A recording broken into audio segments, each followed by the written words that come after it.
Assalamu alaikum warahmatullahi wabarakatuhu. Welcome you all to Chemistry Explained. எங்களுடைய இறுதி சுட்டு series 1 வீக்காக தொடர்ந்து நடைபெற இல்லை. கொஞ்சம் உடனே குறை காரணமாக இன்றும் உங்களுக்கு லைவ் ஒயிட் போர்ட்ல செஞ்சு கொள்ள இல்லாத சிச்சுவேஷன் ஒன்றுன்றதால உங்களுக்காக நான் இப்ப ஸ்கிரீன் ஷேரிங்ல எந்த ஸ்டைலஸும் இல்லை. ஸோ அதுக்கேற்ற மாதிரி ஆல்டர்னேட்டிவ் செஞ்சு டச் ஸ்கிரீனும் இல்லை, அதுக்கேற்ற ஆல்டர்னேட்டிவ் செஞ்சு உங்களுக்கு விளங்கப்படுத்த போறேன். தொடர்ந்து இன்ஷால்லா 7 மணி அளவுக்கு நடைபெறும். நான் ரெண்டு விளங்கப்படுத்த கூடிய அளவுக்கு இயலாது. ஸோ அதனால உங்களுக்கு இன்றைக்கு கேபிகேசி சம்பந்தமான முழுமையான இது முடிய போகுது. ஆகவே இதோட கெமிக்கல் கேசி முழுமையாக முடிவடைய போகுது. அதுக்கு பிறகு மிச்ச வர பகுதிகளை இன்ஷால்லா தொடர்ந்து வர கிளாஸ்கள்ல பார்த்துக்கொள்வோம். ஃபர்ஸ்ட் இப்ப நம்ம கேபிகேசியை பார்ப்போம். தொடர்ந்து இந்த வீடியோ கவனிச்சு கொள்கிறேன். அஸ்ஸலாமு அலைக்கும்.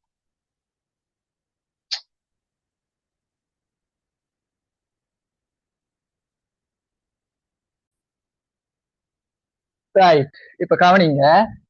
இப்ப ரசாயன சமநிலை என்ன, ரசாயன சமநிலை இந்த பாடம், அதாவது எக்லிபிரியத்துல முதலாவது சாப்டர். அதுல நம்ம முக்கியமா பார்க்க போறது கேபிகேசியை பத்தி தான். அதான் மெயினான இந்த சாப்டர். ரைட், இந்த சாப்டர்ல முதலாவது அறிமுகத்தை பாருங்க. குறித்த தாக்கம் முன்னோக்கி போன்ற பின்னோக்கி நடைபெறும் தாக்கின் மீளும் தாக்கமாக கருதப்படும். அதாவது சில தாக்கங்கள் முற்றுமாக நடைபெறும், அதாவது முழுமையாக நடைபெறும். இப்போ ஒரு தாக்கத்தை கவனிச்சீங்கன்னா, சில தாக்கங்களை கவனிச்சீங்கன்னா NaOHும் HClலும் சேர்ந்து என்ன உருவாகும்? NaClலும் H2Oவும் உருவாகும். இந்த தாக்கம் ஒரு முழுமையான தாக்கம். ஆனால் சில தாக்கங்கள் என்ன செய்யும்? மீளும் தாக்கங்களாக நடைபெறும். மீளும் தாக்கம் மீனிங் என்ன? முத்தோக்கி நடக்கிற அடைவேளை அந்த தாக்கம் பின்முகமாகவும் நடைபெறலாம். அதுக்கு ஒரு எக்ஸாம்பிளா தான் இதுல இருக்கு பாருங்க. 2 A case plus B case சேர்ந்து C கேஸும் D கேஸும் உருவாகுது. இந்த தாக்கம் மாறி எப்படி நடக்கலாம்? இந்த C கேஸும் D கேஸும் சேர்ந்து A கேஸும் B கேஸும் உருவாகலாம். இதைத்தான் சொல்லி ரைட், இதைத்தான் சொல்றது ஒரு மீளும் தாக்கம். இது உங்களுக்கு எல்லாருக்கும் தெரிஞ்சது, ரிவிஷன் தானே இது, அப்ப இதெல்லாம் தெரிஞ்சிருக்கும். இவ்வகை தாக்கங்களின் முத்தாக்கம் நடைபெறும் அதே வேளை பித்தாக்கம் நடைபெறும் சமயத்தை தொகுதி சமநிலை அடைகிறது. இதுல முத்தாக்கமும் பித்தாகமும் சமநிலையில இருந்தால், அதாவது சமநிலைன்னு உங்களுக்கு தெரியும் தானே, ரெண்டும் ஒன்னும் நடைபெறாம, அதாவது முத்தாக்க வீதமும் பித்தாக்க வீதமும் சமனாக இருந்தால் அத்தாக்கம் சமநிலையில் இருக்கும். இது உங்களுக்கு தெரிஞ்ச விஷயம்.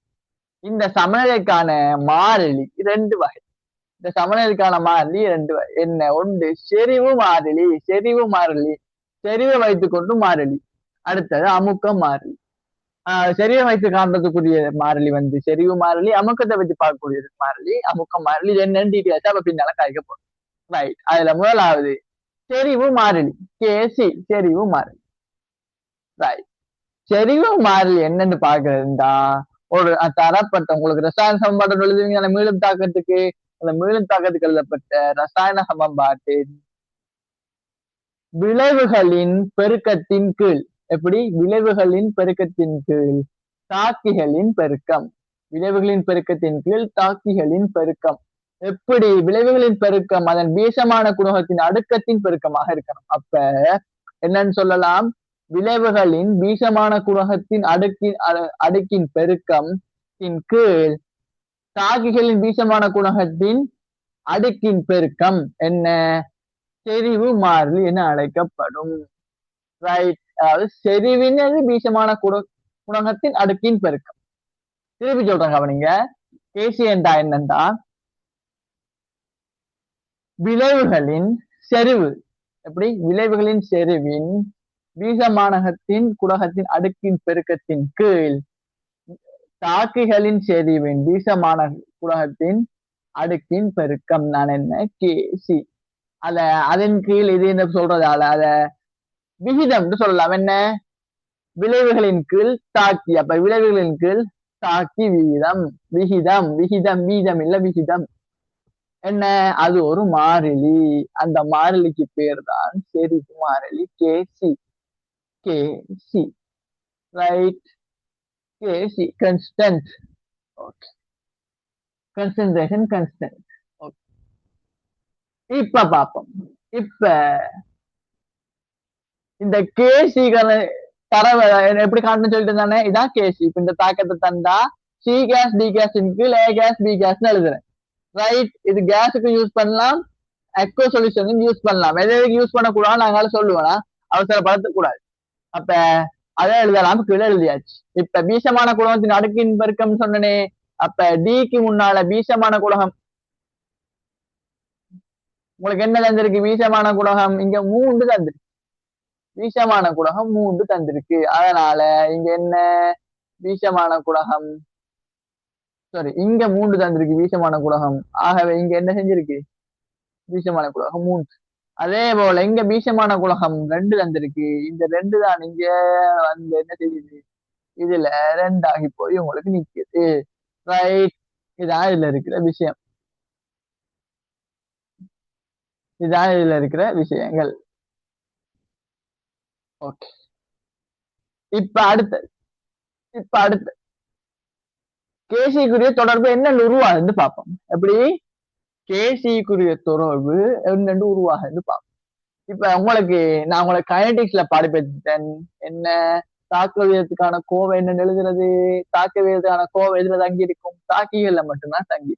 இதுல முத்தாக்கத்தை மட்டும் கவனிப்போம். எப்படி முத்தாக்கம் நான் இந்த இது இப்படி இந்த பக்கத்தா இடப்பக்கத்துக்கு வலப்பக்கம் நகர்ந்தால் அது ஒரு முத்தாக்கம். ஆகவே முத்தாக்கத்துக்கான தாக்க வீதம் எழுதுறோம் ஆர். இந்த எஃப் போடுறதுக்கான காரணம் என்ன? முத்தாக்கத்தை குறிக்கிறதுக்காக forward சமன் கே. சரிதானே? ஒரு தாக்க வீத மாறிலி வரும். தாக்க வீத மாறிலி ஒன்று போட்டு அதுவும் எஃப் போடுறதுக்கு காரணம் ஒரு குறியீடு. இப்ப நீங்க இதை K1 R1 எடுத்து செய்யலாம். ரைட், பிளஸ் நம்ம நிறுவி எடுக்கிறதுக்காக யூஸ் பண்றதான் தவிர கட்டாயம் இதான் போடணும்னு அவசியம் எங்கேயும் இல்லை. ஓகே, இப்ப அது எப்படி எழுதுறது நான் கூட சொல்லியிருக்கேன். இதுல செறிவின் அடுக்கு அடுக்கு வருது. செறிவின் அடுக்கு என்ன வரும்? இந்த பீசமான குலகம். இந்த பீசமான குலகம் இங்க வந்து நிற்கிறார். தர பி கேஸ் செறிவின், இது முத்தாக்கம். அதே இது தாக்கம் இந்த திசையில நகர்ந்தால் பித்தாக்கம். பித்தாக்கத்துக்கும் அதே மாதிரி இங்க ஒரு ஈக்குவேஷன், இங்க ஒரு ஈக்குவேஷன் எடுத்தாச்சு. இங்க ஒரு ஈக்குவேஷன் எடுத்தா இப்ப நான் மேல உங்களுக்கு சொல்லிட்டேன். என்ன உங்களுக்கு நான் மேல சொல்லிட்டேன்? எங்க சொல்லியிருந்ததுல அதே வேகத்தில் சொல்லியிருக்கு. அதே வேகத்தில் தான் முத்தாக்க வீதம் பித்தாக்க வீதம் சமனாக இருக்கும் வேளையில், முத்தாக்க வீதம் பித்தாக்க வீதம் சமனாக இருக்கும் வேளையிலான இது ஒரு மாறிலி. ஆகவே இதையும் சமப்படுத்துறோம். இதையும் சமப்படுத்தினால் இதை சமப்படுத்தினால் இப்படி வருதா? இப்படி வருது. ஆக இந்த மாறிலி எல்லாத்தையும் ஒரு பக்கத்துல எடுத்து இதை இங்கால எடுத்தால் என்ன வருது? இப்படி வருது. இப்ப அடுத்தது முத்தாக்கத்தின் கீழ் பித்தாக்க வீதம். இப்ப விளங்குதா? KF-இன் கீழ் KB. முத்தாக்கத்தின் கீழ் பித்தாக்க வீதம்னா என்ன? சமநிலை மாறிலி. அது எப்படின்னு சொல்லலாம்? அப்ப முத்தாக்க தாக்க மாறிலியின் முத்தாக்கத்தின் தாக்க வீத மாறிலியின் கீழ் பித்தாக்கத்தின் தாக்க வீத மாறிலி சமன் என்ன? AC என்று குறிப்பிடலாம். ரைட், இது ஒரு விஷயம். இதான் கேசிக்குரிய தொடர்பை பெறுத விதம். ரைட், இது உங்களுக்கு விளங்கி இருக்குன்னு நினைக்கிறேன். இப்ப அதுல அடுத்தது முக்கியமான பாயிண்ட், இது எதுல மட்டும் தங்கி இருக்கும்? வெப்பநிலையில் மாத்திரம் தங்கி இருக்கும். எப்படி? வெப்பநிலையில் மாத்திரம் தங்கி இருக்கும். வெப்பநிலையில் மாத்திரம் தங்கி இருக்கும். இது நான் எல்லா இடங்கள்லயும் இது சொல்லப்படுறதா? வெப்பநிலையில் மாத்திரம் தங்கி இருக்கும், வெப்பநிலையில் மாத்திரம் தங்கி இருக்கும். மாறிலிகள் பொதுவாகவே வெப்பநிலையில் மாத்திரம் தங்கி இருக்கும். அடுத்தது முக்கியமான ஒரு விஷயம் இருக்கு. வெப்பநிலைக்கு மேலதிகமா ஊக்கினால் KF KB என்பன மாறின. தாக்க வீத மாறிலி முத்தாக்கத்தின் மாறிலியும் பித்தாக்கத்தின் மீத மாறிலியும் மாறும். உங்களுக்கு தெரிஞ்ச விஷயம். ஏன் அது தாக்க வீதம் மாறுது? தாக்க வீதம் ஏன் மாறுது ஊக்கி பயன்படுத்தினால்? என்றால் அது ஏவச்சக்தி குறைந்த பாதை தேர்வு செய்து போகுது. அதனால அதுல பொறுமுறை மாறுது. தாக்கத்தின் பொறுமுறை மாறுறதால தாக்க வீதம் மாறிலி மாறுது. இது ஒரு விஷயம். இன்னொரு விஷயம் நான் உங்களுக்கு சொன்னேன். என்ன? வெப்பநிலைக்கு மேலதிகமாக ஊக்கி நீங்க தந்திருக்காங்க, அதுக்கு தான் தந்திருக்காங்க. இன்னொரு விஷயம் உங்களுக்கு சொன்ன மீனிங் என்னன்னா, ஊக்கிய சேர்த்தால் முத்தாக்க வீதமும் பித்தாக்க வீதமும் சம அளவுல அதிகரிக்கும். அப்ப பின்னம் மாறுமானா உங்களுக்கு இந்த பின்னம் மாறுற விடயம் வடிவா உங்களுக்கு சொல்லித்தரேன். இந்த பின்னம் மாறுற விடயம் உங்களுக்கு திருப்பி திருப்பி திருப்பி திருப்பி வடிவா உங்களுக்கு விளங்கப்படுத்தி தந்திருந்தேன். அந்த பின்னம் மாறுறா என்ன விஷயம். ஆகவே என்ன நடக்குது, முத்தாக விதம் பித்தாக விதம் சேர்ந்து மாறுறதால ஒரே அளவுல கேசி மாறாது. கேசி மாறாது. எப்ப ஊக்கி பயன்படுத்தினால் கேசி மாறாது. ரைட். அடுத்தது கேசி எழுதும் போது இந்த பௌதிக நிலைகள்ல கட்டாயம் கவனிக்கணும். நீங்க பௌதிக நிலை, இந்த பௌதிக நிலையை நீங்க கட்டாயம் கவனிக்கணும். இந்த பௌதிக நிலையை நீங்க கட்டாயம் கவனிக்கணும். ரைட். இந்த பௌதிக நிலையை கட்டாயம் கவனிக்கணும். என்னத்தை கவனிக்கணும்டா, கேசி தொடர்பு எழுதும் போது திண்மம் சொலிட் எஸ், தூய திரவம்,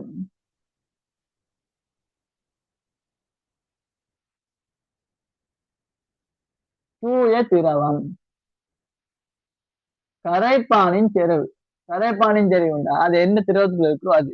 இப்ப செறிவு, நம்ம செறிவுன்னா மீனிங் என்ன, ஒரு குறிப்பிட்ட அளவுல எவ்வளவு அந்த பதார்த்தம் கரைஞ்சிருக்கு அடுத்து. அப்ப ஒரு நீர்ல தான் மேக்சிமம் அந்த செறிவை பாக்குறது நம்ம பொதுவாக நீர். அப்ப நீர் இங்க ஒரு ஹெட்டா இருந்தால், நீர் எப்படி ஹெட்டா இருந்தால், நீருக்கு எக்வஸ்டேட்டஸ், நீர் செறிவு, நீருக்கு செறிவு பார்க்கலுமா, பார்க்கல. ஆக நீர் ஹெட்டாக இருந்தால் எப்ப அது லிக்விடாக தான் ஹெட் ஆகிக்கும், எக்வஸ் சொல்யூஷனாக ஹெட்டாக இருந்தால் அதுவும் தூய திரவம். எள்ளுன்னு எழுதுவோமே பிராக்கெட்டுக்குள்ள, எள்ளுன்னு எழுதுவோமே அதுவும். அடுத்தது பிராக்கெட்டுக்குள்ள சாரி பிராக்கெட்டுக்குள்ள எஸ் எழுதுவோமே அப்போதும் என்னவாம், இந்த கேசில அது பங்கு கொள்ளாது. ஏன் அதுக்கு செறிவு இல்லையே, செறிவு மாற்றம் மலைப்பட்டா தானே பங்கு கொள்ளும். அதனால சரி கேசியில் பங்கு கொள்ளாது. இப்ப அதுக்கான எக்ஸாம்பிள பாருங்க. இந்த தாக்கத்துக்கான கேசி எழுத சொல்லி இருக்கு. முதலாவது விளைவுகளை எழுதியிருக்கேன், அடுத்தது தாக்கி எழுதியிருக்கேன், தாக்கியையும் எழுதியிருக்கேன், விளைவையும் எழுதியிருக்கேன். ஆனால் இதுல பாருங்க கார்பன் ஒரு சொல்லிட். ஆகவே கார்பனை வெட்டி விட்டுருக்கேன் பாருங்க, கார்பன் வராது. இவ்வளவு நான் தாக்கு. அடுத்தது அதே இது இங்க பார்த்தீர்கள் என்றால் விளைவு இங்க எழுதியிருக்கேன், எக்ஸ்பிரஸ் எழுதியிருக்கேன், இது எழுதியிருக்கேன். நீர் பாருங்க லிக்விட் ஃபார்ம்ல வந்திருக்கு, லிக்விட் ஃபார்ம்ல நீர் வந்ததால இதுவும் பிழை. லிக்விட் ஃபார்ம்ல வந்ததாலையும் பிழை, நீர் வந்ததாலையும் பிழை.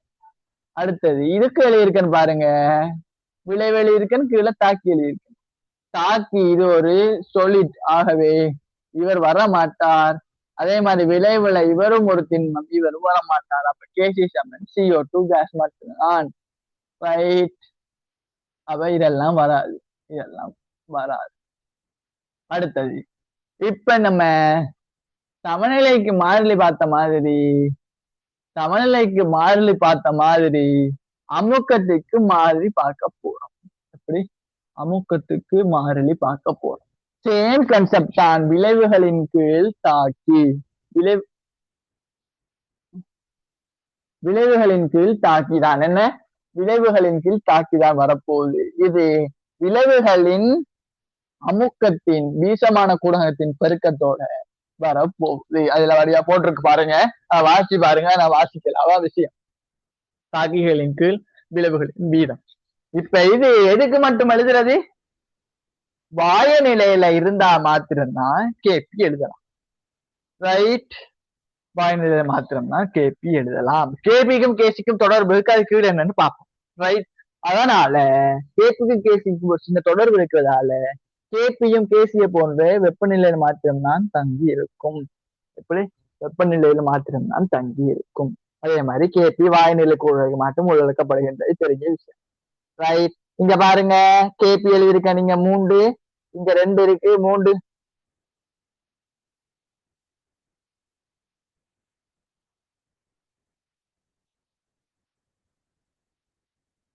இதுல சின்ன பிழை ஒன்று இருக்கா, சின்ன பிள்ளையில மேஜர் மிஸ்டேக் இருக்கு, இது பிழை. நல்ல காலம் வாசித்ததால் விளங்கியது. என்ன வரும் இங்க, டி ஸ்குவாட் போட்டது சரி, இ போட்டது சரி, இங்க சொலிட் வராது. நான் சொன்னேன் சொலிட் வராது. இங்க கீழே ஏ கேஸ் வந்திருக்கணும், ஏ கேஸ் வந்திருக்கணும், இங்க பி கேஸ் வந்திருக்கணும். சொல்லிட்டு வந்ததால் இவர் வரமாட்டார். பி பெருக்கம், பி அமுக்கத்தின் பெருக்கம் பி இ அமுக்கத்தின் பெருக்கத்தின் கீழ் ஏ கீழ் பி வரணும். இல்ல இது மாறி டைப் ஆயிருக்கு. சோ அது பிள்ளை. இப்ப அடுத்து கேபி கேசி இடையிலான தொடர்பு. ரெண்டுக்கும் என்ன தொடர்பு? கேபி சமன் கேசி ஆர்டி டெல்டா என்னன்னு ஒரு சமன்பாடு இருக்கு. ரைட், எப்படி சமன்பாடு இருக்கு. இப்ப கேபின்னா உங்களுக்கு தெரியும் சமநிலை மாறிலி, சாரி அமுக்க மாறிலி. கேசி சமநிலைக்குரிய இது தெரிவு மாறிலி. ஆர்டி என்றால் ஆல் அகில ஈர்ப்பு மாறிலி. டி தனி வெப்பநிலை தந்திருக்கு. ரைட், தனி வெப்பநிலை. ரைட், இந்த டீல மேக்சிமம் இல்ல தனி வெப்பநிலைன்னு வரணுமே. தனி வெப்பநிலைன்னா கெல்வின் வெப்பநிலை. Right, okay. இப்ப இந்த என்னன்னா மீனிங் என்ன? வாயுநிலை விளைவுகளின் வீசமானத்தின் கூட்டுத்தொகையின் கீழ் வாயுநிலை தாக்குகளின் வீசமானத்தின் கூட்டுத்தொகை. இப்ப இதுக்கு கேசி எழுதுறேன்டால், இப்ப பாருங்க கேசி இதுக்கு எழுதுறேன்டால் கேபி எழுதுறேன் பாருங்க. இதுக்கு கேபி சமன் இந்த இதுக்குரியதுக்கு எழுதுறேனா இதுல கேசி ஒண்ணு இதுக்கு கேசியும் கண்டுபிடிக்கலாம், தெரிய வச்சுக்கோங்க. Right, KC into R T எழுதிட்டேனா. ஆர் டி இந்த மொத்தத்துக்கும் தான் அடுக்கு, ஆர் டிக்கு மட்டும். ஆர் டி இது என்ன சொல்லிருக்கு? வாயுநிலை கூறுகள், சாரி இங்க இருக்கு, வாயுநிலை விளைவுகளின் வீசமானத்தின் கீழ் தாக்கிகள். இப்ப இதுல வீசமானம் என்ன? இங்க 2 + 1 3 மைனஸ் விளைவுல 2 + 1 3. ஆகவே 3 - 3 என்ன? 0. எந்த ஒரு அடுக்கின் பூஜ்ஜியமும் 1. ஆகவே இந்த கேள்விக்கு கேபி சமன் கேசி ஆன்சர் வரப்போகுது. இதுல இது 4 3 வந்து இந்த ஆர்டி சமன் 1 வந்து. இப்ப இதான இந்த விஷயம். இது எப்படி இந்த சமன்பாடு பெறப்பட்டது? ப்ரூஃப், இதுக்கு ப்ரூஃப் என்னன்னு கேட்டீங்கன்னா இங்க இருக்கு பாருங்க ப்ரூஃப். இப்ப நான் ஒரு எழுதி இருக்கேன். B case, C case, B case தான் உருவாகுது. இந்த முன்னால சிம்பிள் லெட்டர்ல போட்டிருக்கிறது எல்லாமே வீசமான குடகம். கேபிட்டல் லெட்டர்ல போட்டிருக்கிறது எல்லாமே தாக்கிகளும் விளைவுகளும் பதார்த்தம் எல்லாமே கேசியஸ் ஸ்டேட்ல இருக்கு. ரைட், இப்ப பிரஷருக்கும் அதாவது அமுக்கத்துக்கும் செறிவுக்கான தொடர்பு என்னன்னு பாத்தீங்கன்னா, லட்சிய வாயுட சமன்பாட்டை எடுத்தீங்கன்னா பிவி சமன் என்ஆர்டி. பி சமன் இந்த வி போய் கீழே பிரிபடுது. பி சமன் எண்ணின் கீழ் we RT. N Saman twin ஒரு சமன்பாடு படிச்சுட்டு இருக்கீங்க கல்குலேஷன்ல, இது ஓஎல் எல்லாம் படிச்ச விஷயம். அப்ப டி சமன் என் வி. ஆகவே பி சமன் சிஆர்டின்னு ஒரு சமன்பாடு. அந்த வகையில இங்க கேபிக்கு முதல்ல ஒரு சமன்பாடு எழுதுறம. இங்க கேபிக்கு முதல்ல சமன்பாடு ஒன்று எழுதுறோம். என்ன? இந்த விளைவு பிசி இந்த வர்க் சியாம் அடுக்கு என்னத்துக்கு? இது வீசமான குணகம். இந்த வீசமான குணகத்தை இங்க எழுதியிருக்கு. அதே மாதிரி இங்க டி வீசமான குணகத்தை இங்க எழுதியிருக்கு. அதே மாதிரி இந்த ஏட வீசமான குணகத்தை இங்க எழுதியிருக்கு. இங்க பீட வீசமான குணகத்தை இங்க எழுதியாச்சா? இதான் என்ன? கேபி. இப்ப இந்த கேபிய செறிவு சார்பா எழுதுனீங்கண்டா எப்படி? செறிவு சார்பாக இந்த கேபி எழுதுனீங்கண்டா சி இந்த செறிவு தர ஆர்டி எல்லாத்துக்கும் சேர்த்து அடுக்கு சி. அதே மாதிரி டி என்ன ஏ பி எல்லாம் எழுதியாச்சா? எழுதுனா இப்ப பாருங்க இந்த அடுக்கு எதுக்குரியது? இந்த சிக்குரிய அடுக்கு ஆர்டிக்குரிய அடுக்கும் சேர்த்து தானே, ஆருக்கும் சேர்த்து டிக்கும் சேர்த்து. அப்ப ஆர்டி இதுல பிராக்கெட் வருமே, பாரு ஆருக்கும் டிக்கும் சேர்த்து தானே, ஆருக்கும் டிக்கும் சேர்த்து தானே. பிராக்கெட்டை போட்டு வாரு, அதுக்குள்ள விடாங்க கொடுத்து.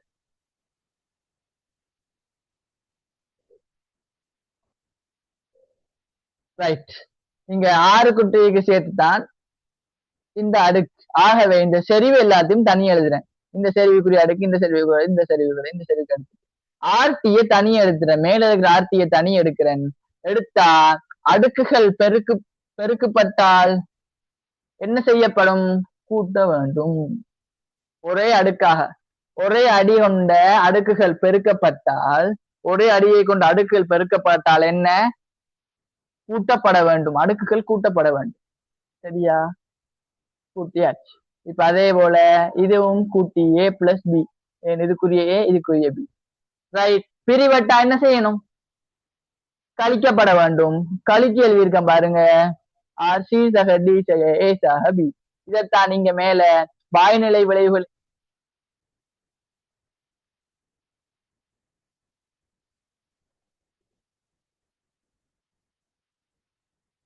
வாய்நிலை விளைவுகளை வீசமான கூட்டுத்தொகை, வாய்நிலை தாக்கிகளின் வீசமான கூட்டுத்தொகை அங்க இங்க வந்துடார் விஷயம். அதெல்லாம் சேர்த்து என்னன்னு எழுதுறோம்? இந்த கேசிக்குரிய சமன்பாடு தானே இது. இதுக்கு சரி, இதுக்கு கேசி சமன்பாடு எழுதிருந்தா என்னன்னு எழுதிருப்பீங்க? இந்த இதை எழுதிருப்பீங்க. அதான் விஷயம். வந்தாரு சமன்பாடு. ரைட். இது டிவிஷனுக்குரிய வேலை இல்ல, ப்ரூவ் பண்றது.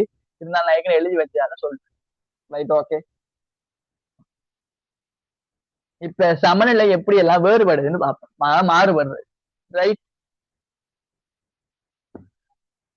இப்ப பாருங்க, ஒரு தாக்கம் இங்க இருக்கு. இதுக்குரிய சமன்பாடு கேசி சமன் K1 எழுதியிருக்காங்க, இங்க கேசி சமன் K2 எழுதியிருக்காங்க. அதாவது முதலாவது தாக்கத்துக்குரிய கேசி K1 என்ற பேராலையும், இரண்டாவது தாக்கத்துக்குரிய கேசி K2 என்ற பேராலையும் வருது.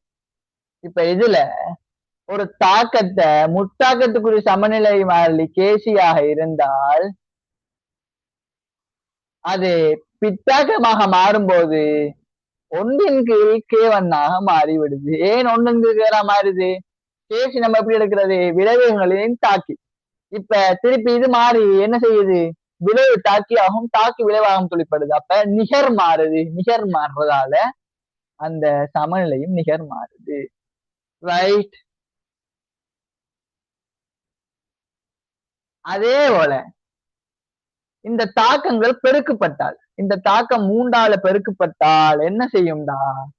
அந்த தாக்கிக்குரிய சமநிலை மாறிலி எத்தனையால பெருக்கப்படுதோ அத்தனையாம் அடுக்காக மாறும். எத்தனையால பெருக்கப்படுதோ அத்தனையாம் அடுக்காக மாறும். இப்ப இது ஒரு இங்க 3A மாறி இருக்கு, 3A மாறி இருக்கு, 3A மாறி இருக்கு. அதனால இங்க இத கூட்டி இருக்க. இப்ப இது 2ஆல பெருக்கப்பட்டதுக்காகவே இங்க அடுக்கு 2ஆக போடப்பட்டு. அதே மாதிரி இங்க அரையால பெருக்கப்பட்டதால கேசி என்ன செஞ்சிருக்கு? அரை என்ற அடுக்கு என்ன? அரை என்றால் ஸ்கொயர் ரூட் அல்லது அது அடுக்க அரையாம் அடுக்கு போடலாம். ரைட். இதெல்லாம் மெட்ஸ். அதே போல ரெண்டு தாக்கத்தை கூட்டினால், முதலாம் தாக்கமும் இரண்டாம் தாக்கமும் கூட்டப்படுது. கூட்டினால சமநிலை மாறிலி என்ன செய்யப்படும்? பெருக்கப்படும். K1 தர K2 வரும். அதே மாதிரி ஒரு தாக்கத்தில் இன்னொரு தாக்கத்தை கழிக்கப்பட்டால் என்ன செய்யும்? பிரிபடும். மாறிலி பிரிபடும். இவ்வளவுதான் இதுக்குரிய விஷயம். ரைட். அடுத்தது லேச்சலேற்றரின் தத்துவம். லேச்சலேற்றரின் தத்துவம். லேச்சலேற்றரின் தத்துவம் என்ன செய்யுதுடா? என்ன சொல்லுது என்றால், ஒரு தாக்கியம் எப்போதுமே சமநிலையில் இருக்கதான் விரும்பும். எப்பயுமே எல்லா விடயமும் உலகத்துல இருந்து எல்லா விடயத்துல இருந்து எல்லாமே சமநிலையில் இருக்கதான் எல்லாரும் விரும்புவாங்க. அப்பதான் ஏற்றதாழ்வு இருக்கு. அதே போலதான் என்ன செய்யுது? ஒரு தாக்கமும் தான் சமநிலையில் இருக்கத்தான் விரும்புது. ரைட். ஆகவே அந்த தாக்கத்துல விளைவு கூட இருந்தா என்ன செய்யும்டா? விளைவை குறைக்கப்பான். அதே போல தாக்கி கூடவா இருந்தா குறைக்கப்பான். என்னத்துக்காக? சமநிலை அடைகிறதுக்காக. இப்ப வடிவா பாருங்க. முதலாவது செறிவை மாற்றும் போது லேச்சலேற்றர் தத்துவப்படி என்ன நடக்குது பார்ப்போம். ஏன் லேச்சலேற்றர் தத்துவம் என்னத்தை சொல்லுது? ஒரு தாக்கம் எப்போதுமே சமநிலையில் இருக்க விரும்புகிறது. ரைட். சமநிலை அடைய அது என்ன வேலையை செய்யுது நான் இப்ப பார்க்க போறோம். ரைட். இப்ப செறிவை மாற்றம். இப்ப சமநிலையில ஒரு தாக்கத்துக்கு சமநிலையில ஒரு தாக்கம் இருக்கு. ரைட். சமநிலையில ஒரு தாக்கம் இருக்கு. அதுக்கு தாக்கிட செறிவை குறைக்க போறோம். இப்ப இந்த ஒரு தாக்கத்தை இருப்போமே, இருங்க வாரேன்.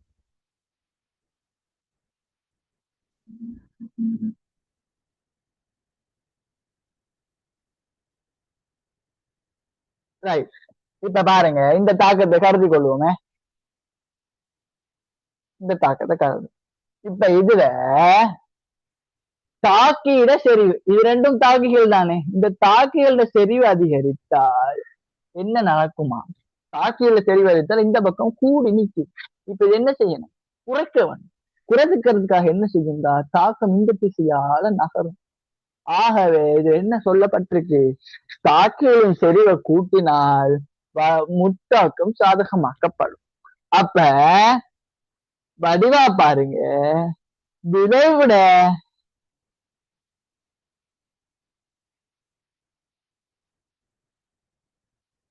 ரைட், விளைவிட செறிவு அதிகரித்தால் என்ன நடக்கும்? இதை ஏற்ற குறைச்சாதான் சமநிலை ஆகும். ஆகவே இது என்ன நடக்கும்? பித்தாக்கம் சாதகமாக்கப்படும், அதாவது இந்த பக்கமாக நகரும். ரைட். இப்ப இதான் என்ன செறிவு, அதாவது தாக்கீட செறிவு என்ன நடக்கும், விளைவிட செறிவு என்ன நடக்கும். அடுத்தது தூய திரவம் திண்மத்துக்கு செறிவு மாறிலி தானே, அதோட எந்த அளவை மாற்றுறதாலையும் சமநிலையில மாற்றம் ஏற்படாது. அதான் மெயின் விஷயம். அதுல செறிவு மாற்றுவதாலே, அது செறிவு மாற்றப்பட்டா கட்டாயம் அது சமநிலையில் உள்ளிக்கப்பட வேண்டிய ஒன்றா போயிடும். அதுக்கு செறிவு இல்லையே, தூய திரவங்கள் திண்மங்களுக்கு செறிவு இல்லை. ஆனால் அதுல மூல அளவுகளை மாத்திக்கிட்டு கேட்பாங்க சம்டைம்ஸ். அப்ப என்ன செய்யும்? மாறாது. இப்ப அடுத்து அமுக்கத்தை மாற்றுதல். எதை மாற்றணும்? அமுக்கத்தை மாற்று. இப்ப நம்ம செறிவு மாற்றுவதை பத்தி படிச்சுட்டோம். இப்ப அமுக்கத்தை மாற்று. இவரும் என்ன செய்வார்? சமநிலையில் இருக்கத்தான் விரும்புவார். சொல்லிட்டு தானே. இப்ப வடிவா பாருங்க, சோதியின் கனவளவை குறைத்து அமுக்கத்தை அதிகரித்து. ஏன் இப்படி தந்திருக்காங்க அப்படின்னா, அமுக்கத்தை அதிகரிக்கிறதா என்ன செய்யணும்? கனவளவை குறைக்கணும். ஏன்? பி நேர்மாறு விகித சமன் பி என்ன, பிவி சமன் என்ன சமன்பாட்டுல பி ஹூனா வி ஹூ அப்ப என்ன சமன்பாடு சமனா இருக்கு. இது என்ன விஷயம்? இது கேசஸ் கூடிய விஷயம், அது அங்க பார்ப்போம். ரைட். இப்ப இது என்ன சொல்லிருக்கு? இங்க பிரஷரை கூட்டணும்டா, கனவளவை குறைச்சா என்ன செய்யுது? பிரஷர் கூடுது. கூடுனால் சமநிலை அடைகிறதுக்காக என்ன செய்யும் தெரியுமா? என்ன செய்யும் தெரியுமா? இப்ப இதே தாக்கத்தை எடுப்போமே.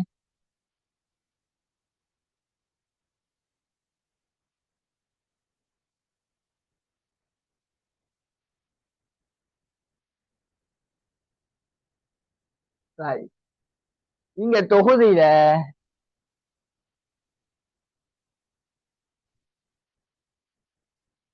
ரைட்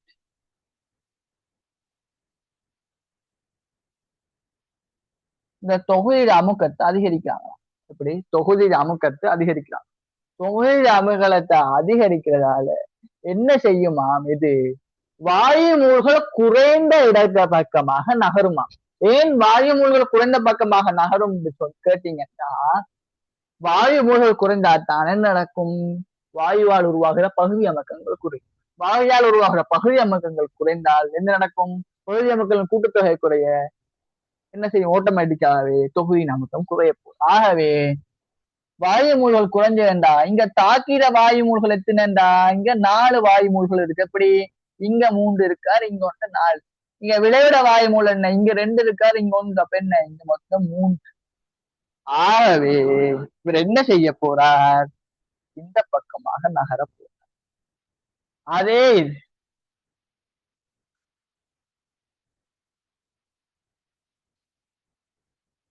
அதே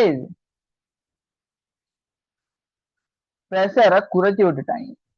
இப்படி அமுக்கத்தை குறைத்தால் என்ன சொன்னேன்? அதுக்கு வாயுமூல்கள் குறைந்த பக்கம் உண்டா, இவர் என்ன செய்வார்? வாயுமூல்கள் கூடின பக்கத்துக்கு நகர போறார். வாயுமூல்கள் கூடின பக்கத்துக்கு இவர் நகர போறார். இவ்வளவு நான் இதுல உள்ள விஷயம் என்ன, அமுக்கத்துக்கு மாற்றம். அதான் அடுத்ததுல சொல்லி. அடுத்தது கருதப்படும் தாக்கம் இருபுறம் வாயுமூல்கள் எண்ணிக்கை சமனாய். சொல்லுங்க பாப்போம். அதுல சந்துதான் இருக்கு, அதால வாசி சொல்லிடுவீங்க. என்ன? 2 பக்கம் இங்கேயும் 3 மோல், இங்கேயும் 3 மோல் தான் நடக்கும். சமநிலை எங்கேயுமே நகராது. ரைட். அதே போல இன்னொன்று சம்டைம்ஸ் உங்களுக்கு கேள்வி வரும். எத்தனையாவது வருஷம் வந்ததுதான் எங்க பார்த்த ஞாபகம் இல்ல. தடத்துவ வாயு ஒன்றை செலுத்தினால் நடக்கும். தடத்துவ வாயுன்னா என்ன மீனிங்? இதோடையும் தாக்கம் புரியாது. தடத்துவ வாயுவை செலுத்தினால் அது கேபியில எந்த ஒரு மாற்றத்தையும் நிகழ்த்தாது. அடுத்தது வெப்பநிலையை மாற்றம் என்ன நடக்கும்? வெப்பநிலை அதிகரிக்கும் போது மீளும் தாக்கம் அகவெப்ப திசையில் நிகராக வெப்பநிலை குறைக்கும் போது மீளும் தாக்கமானது புற வெப்ப திசையில் நகரும். என்ன வழியா யோசிச்சுக்கொள்ளுங்க. வெப்பநிலைய அதிகரிக்கும் போது இப்ப இது ஒரு டெல்டா H அகவெப்ப தாக்கம் எடுப்போமே. இதெல்லாம் பழசெல்லாம் அழிப்போம்.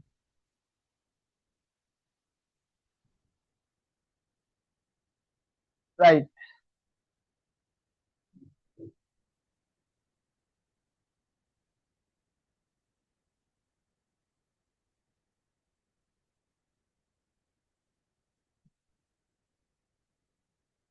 ரைட். இப்ப இதுல முத்தாக்கம் இப்ப ஒரு தாக்கத்தை தந்து அதுல டெல்டா H தந்தா என்ன மீனிங்? அது முத்தாக்கத்துக்கு தாராங்கன்னு அர்த்தமே கூட யோசிக்கிறது. ரைட். இப்ப இந்த தாக்கம் அகவெப்ப தாக்கமா? ரைட். இப்ப இதுல வெப்பநிலையில கூட்டுறாங்க. எப்படி? வெப்பநிலையை கூட்டுறாங்க. இதுல வெப்பநிலையை கூட்டினால் என்ன நடக்கும்டா பாத்தீங்கன்னா அகவெப்ப திசையாக நகரும். முத்தாக்கம்னா இல்ல அகவெப்ப திசை இதே இதுல வெப்பநிலையை குறைச்சி விட்டாங்கடா புறவெப்ப திசையாக நகரணும். இது முத்தாக்கம் அகவெப்பம்டா, பித்தாக்கம் என்ன புறவெப்பம். ரைட். இதான் இதுல இருக்கிற மெயின் விஷயம். ரைட். அவ்வளவுதான்.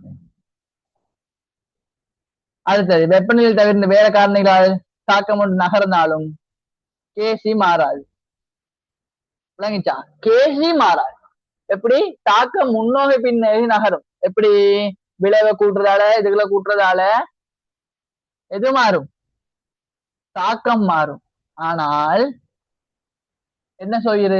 வெப்பநிலை தவிர்த்த எந்த காரணத்தாலையும் கேசி மாறும். வெப்பநிலையை மாற்றினா மட்டும்தான் கேசி மாறும். ரைட். அதை விளங்கிக்கோங்க.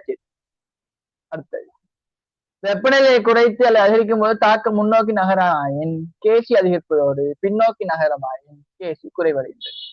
இது தெரிஞ்ச விஷயம் தான். இது அங்கால வடிவா பார்ப்போமே. அது இங்க தாக்க யூல பார்ப்போம். யூசியில யூசி கீழே இப்ப அடுத்து பின்வரும் சமநிலை மாற்றங்களின் போது தாக்கம் நகரும் திசையை குறிப்பிடுக. ரைட்.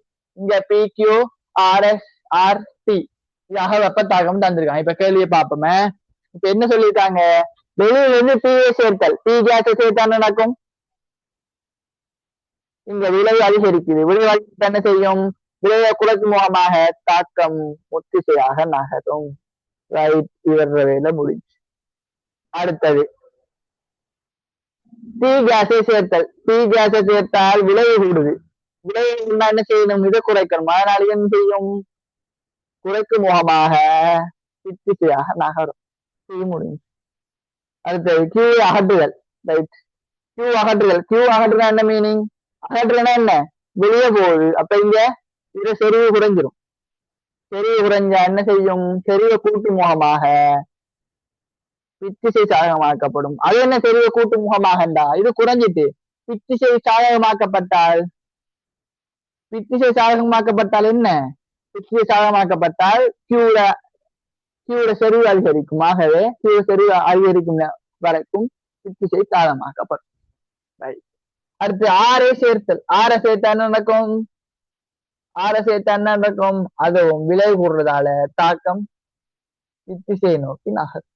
அடுத்தது கனவளவை குறைத்தால் என்ன நடக்கும்? பி அதிகரிக்கும். கனவளவை குறித்தால் பிரஷர் அதிகரிக்கும். பிரஷர் அதிகரித்தால் என்ன செய்யணும்? ரைட்.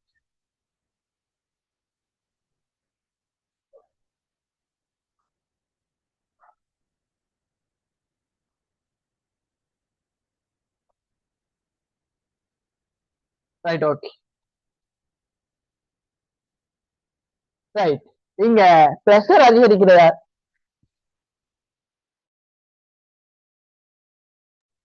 இங்க பிரஷர் அதிகரிக்கிறதால நான் சொன்னேன் வாயுமுழு குறைந்த பக்கம் நகருமா. இங்க வாயுமுழு இங்க எத்தனை பார்ப்போம். இங்க ஒன்று, இங்க 3, இங்க 2, இங்க ஒன்று 3. ஆகவே இது சமநிலையில மாற்றம் ஏற்படாது. நான் சொன்னேன் 2 பக்கம் சமனா இருந்தா சமநிலையில மாற்றம் ஏற்படாது. அடுத்து கனவளவு அதிகரித்தால் பி குறையும். பி கூடுனா ஒண்ணும் நடக்காது. பி குறைஞ்சாலும் ஒண்ணும் நடக்காது. ஏன்? ஏண்டா சமநிலை 2 3 சமனாக இருக்கு. அடுத்து வெளியில இருந்து ஏஆரை சேர்த்து அமுக்கம் அதிகரிக்கப்படுது. பாத்தீங்களா? ஏஆர் என்ன? சடத்துவ வாயு. ஏன் சடத்துவம்? அது 18 கூட்டத்தில் இருக்கிற வாயுக்கள் எல்லாமே சடத்துவ வாயுக்கள். அது கூட்டினா என்ன, குறைச்சா என்ன, சமநிலைக்கு மாற்றம் ஏற்படாது. ரைட். வெப்பநிலை அதிகரித்தா என்ன நடக்கும்? வெப்பநிலை அதிகரித்தா என்ன நடக்கும்? அகவெப்ப திசையாக நகரும். இது முத்தாக்குமே அகவெப்பம் தான். ஆகவே அகவெப்ப திசையாக நகரப்போகுது. அகவெப்ப திசையாக நகரப்போகுது. அடுத்தது வெப்பநிலை குறைத்தால் என்ன நடக்கும்? மாறி நடக்க போகுது. புறவெப்ப திசையாக நகரும். அடுத்தது ஊக்கி சேர்த்தால் சமநிலையில் மாறாது. எப்படி? சமநிலை மாறாது என்றால் முத்தாக்கமும் பித்தாக்கமும் சமனாக நடைபெறும். Okay, right. இதுல ஒரு கேள்வி பார்த்திருக்கு. இப்ப அடுத்தது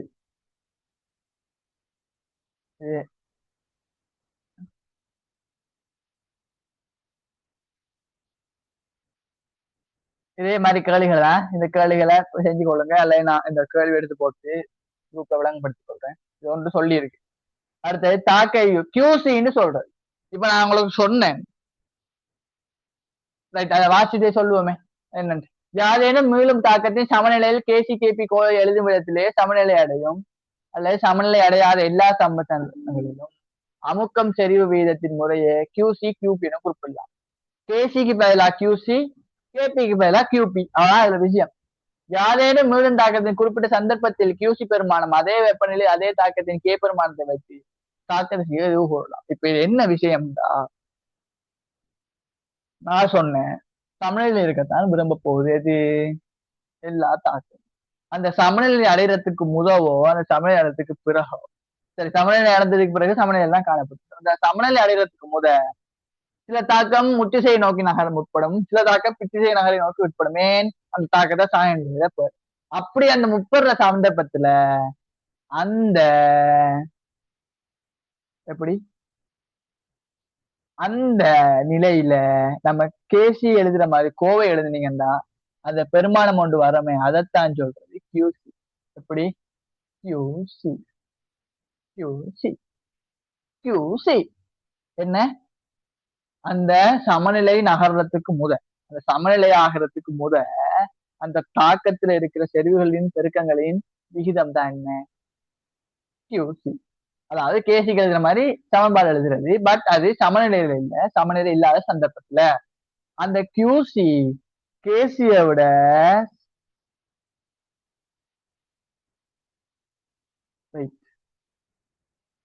இப்படி எழுதுங்க. ஒரு இடத்துல போயிட்டு இதெல்லாம் எப்படி எழுதுறத விட இந்த பாக்ஸ் அடிக்கிற ஒரு பாருங்க, அதை ஒரு இடத்துல போய் எழுதுங்க. எப்படி எழுதுனா கியூசி கேசிய விட கூடவா என்ன நடக்கும்? கியூசி இந்த பக்கமா நகர போது, ஆகவே பித்திசை தாக்கமாக்கப்படும். கியூசி கேசியை விட குறைவா இருந்தால் முற்றிசை தாக்கமாக்கப்படும். அவ்வளவுதான் இதுல இருக்கிற விஷயம். அதே மாதிரி சமநிலையில கியூசி கேசியா இருக்குமே, ரெண்டுக்கும் ஒரே கோவை. சமநிலை அடைந்தால் அது கேசி, சமநிலை அடைகிறதுக்கு முதத்தான் அது கியூசி. ஆகவே சமநிலை நேரத்துல தாக்க ஈவுன்னு சொல்றது, அதுக்கு பேர் கியூசி. அதே மாதிரி கியூபிக்கும் சேமா நடக்கும். ரைட்.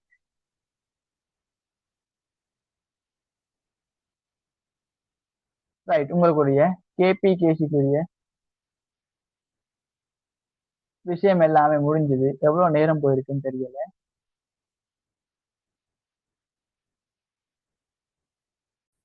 ரைட். இதோட உங்களுக்குரிய கேபி கேசிக்குரிய விஷயம் முடிஞ்சு. ரைட். இப்ப உங்களுக்கு மிச்சம் இருக்கிறது பிஎச் காண்றது. பிஎச் காண்றது கொஞ்சம் பெரிய விஷயம். அடுத்தது பேஸ் ஈக்லிபிரியம். பேஸ் ஈக்லிபிரியம் முடிச்சிடலாம். ரைட். பேஸ் ஈக்லிபிரியம் பெரிய பிரச்சனை ஒன்று இல்லை.